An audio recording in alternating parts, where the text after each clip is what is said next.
So viral karon. Oh, ayan oh. Pilmar at Andy Eigenman.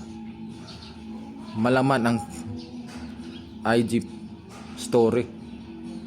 Ayan oh. Pareho yan sila. Mga cryptic post. Sabi nito Pilmar, kung ano man ang iyong nabasa, yan ay totoo. Wala nang taguan dahil mas mahirap. Ito naman ang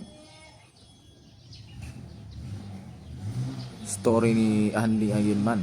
They stab you and pretend they are once bleeding. Ano kayang ibig sabihin nito? Ano naman kayang ibig sabihin nito? Ayan oh. Hiwalay na ba itong dalawa? Malay natin. So update tayo sa Pilmar and Andy Eigenman issue. So no cheating lang at all pala. Sa latest IG ni Andy Eigenman ay nilinaw nito na walang umanong cheating issue na namamagitan sa kanila relasyon ni Pilmar, kundi pagtataka lamang umano niya para sa nagawa ni Pilmar na napagpapatato pareho sa ibang tao. So nagpatato pala silang si Pilmar at yung ibang tao. Do you think it's sus when a friend invites your life partner to get a love couples tattoo? Nga naman. With them without even feeling you in consulting you?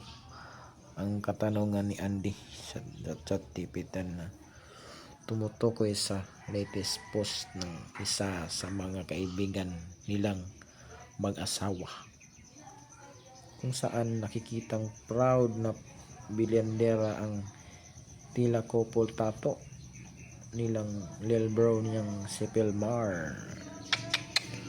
Grabe. Makikita sa kanilang mga tattoo na parehong may 220 to 2 to 4. Ang ibig sabihin ay 2 days to tomorrow forever. Kago. At para umano sa ChatGPT ay isang malaking red flag. Makikita sa kanilang tattoo na at para umano ChatGPT ay isang malaking red flag. Sino ba naman ang hindi magtataka dyan? Took it personal because I never would done it to you. Sunod na pagsisiwalat ni Andy sa kanyang ID story.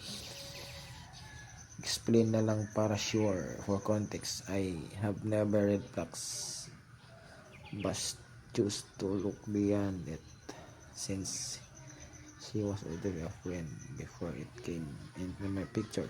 That was a try to call out my partner. Now I realize setting boundaries in the relationship doesn't make it toxic. Dagdag pa niya. So ito pala yung tattoo guys. Pakita ko. Ayan yung tattoo. Ayan yung tattoo. Pareho silang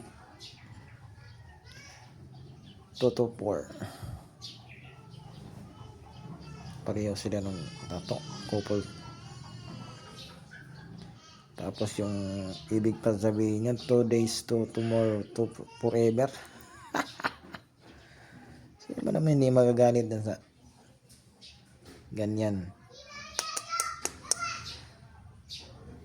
So yun na guys.